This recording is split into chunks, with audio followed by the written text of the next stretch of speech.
What's up, guys? This is Coach Grant with First Down Training, and today we're going to be breaking down Cole Beasley and his route running, guys. I think he's one of the best smaller receivers that smaller receivers or just any receiver in general can study. We're going to talk a lot about tempo today, changing up the speed on the route, just how you can have quick moves, running quick routes, getting separation as a smaller guy. Let's get started. Guys, if you're a receiver and you want to improve your football IQ, you want to get better at reading coverages, understanding defenses, and why that's important for receivers is so you can be on the same page as your quarterback. You know when to sit in coverages. You know where the holes are going to be so you can expect the football. Check out that link in the description, guys. I break down 70 NFL defenses already made, and then there's 4 new breakdowns every single week. Check it out. If you have any questions on it, please let me know. Let's get started. So the first thing we're going to talk about here is he's going to be working this kind of slow play release with his eyes and his shoulders to the outside to get this DB to turn his hips. Okay, so let's watch it full speed. So he comes off, change the tempo, jab, and accelerates out, stays in a good range, right? So we're going to talk a lot about range.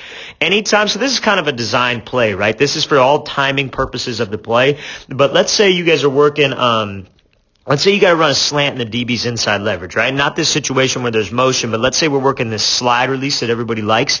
It's kind of the same idea, right? You want to slide, you want to be real patient with your feet, and then you want to be sudden. You want to be patient and then sudden. And if we could get a DB with my pad level or with my eyes, with my shoulder angle and my hip angle to completely turn his hips, right, and open up the gate, as we like to call it, because of my eyes, because of this slow play, because there comes a point in time where he has to turn with you, right? He's not going to be able to shuffle for forever, because if he does, we're just going to burst up field and beat him vertical when we come back with another play, right? So essentially he's screwed when we hit him with this kind of slide release and he doesn't know whether we're going to break this thing inside or we're going to kick it up field and burst vertical, okay? So now, when I slow play this thing, I got to be explosive when I jab. When I make this cut here, I got to be explosive because I got to make sure that I get him off balance. I react faster than he does, and I'm able to accelerate back to the inside, and that's exactly what he does. So when we go from slow play, we go from 0 to 100 to burst up to the inside here. That's what I try to teach my guys. We want to slow it down and explode.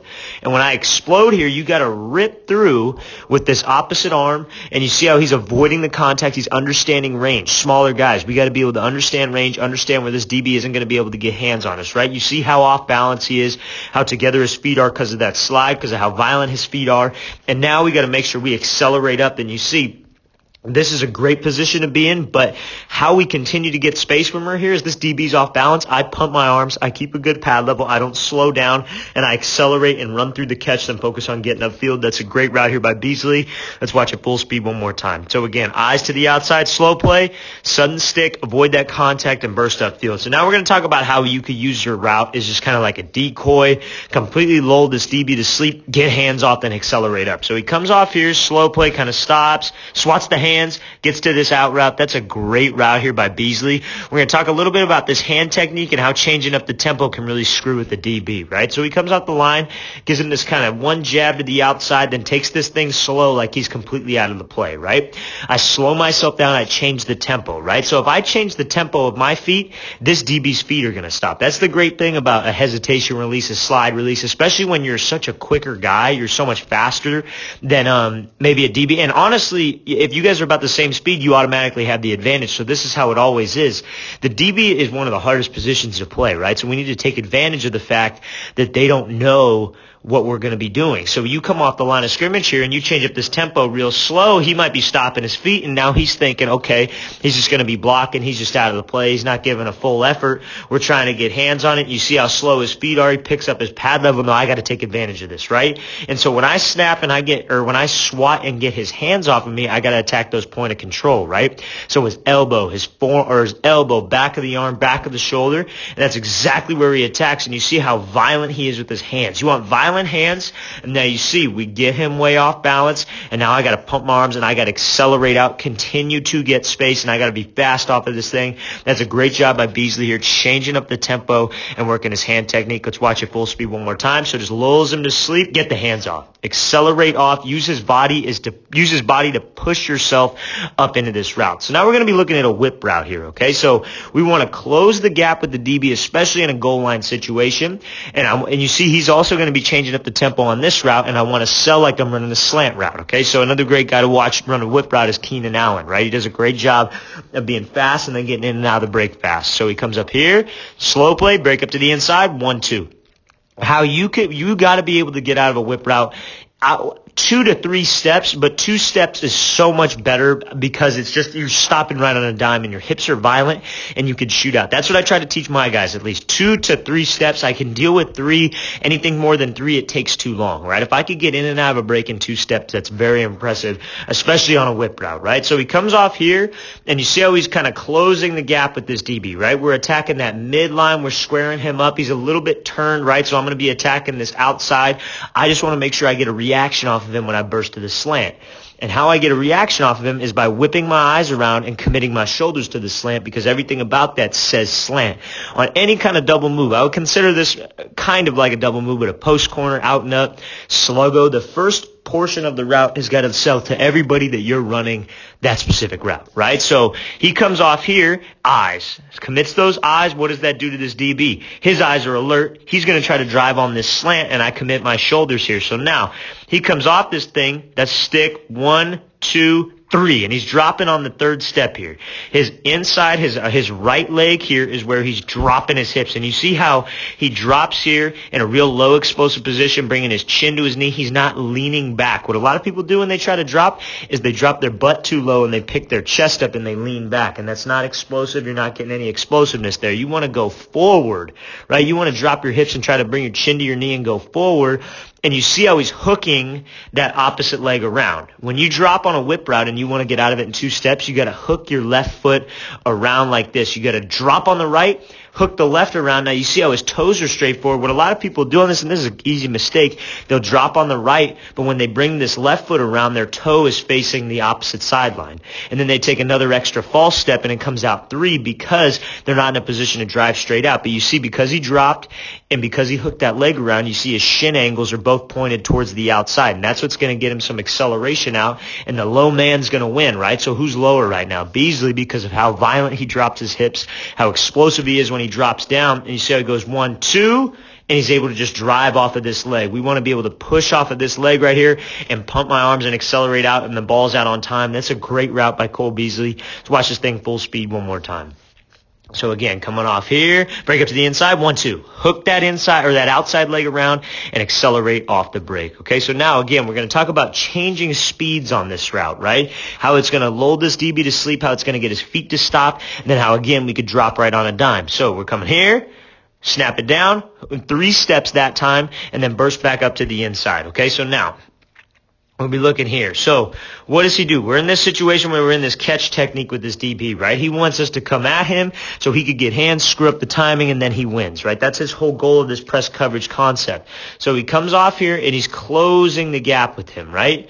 Closing the gap with this guy, widening or closing the gap, but it closes the gap, attack the midline. Now, he's going to burst up here fast, right? We come off the line slow to get his feet to stop because his feet are going to be slow because he's going to try to match my tempo. He thinks he might have the tempo down.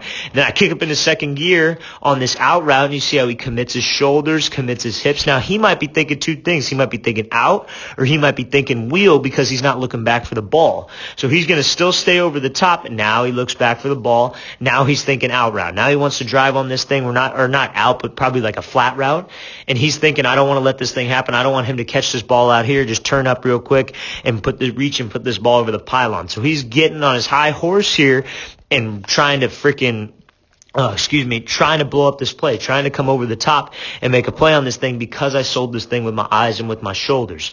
And then what does he do? He drops here. So this takes a little bit longer than his last one because his hips aren't as violent. So you see how he's here and he's a little bit in a taller of a position, right? He's trying to go off of this leg here, and that foot, what happened with it? It didn't hook back around, so he's going to take extra steps. If we're violent off of this leg, right, this is still a good route. Don't get me wrong. I'm not trying to knock him or anything.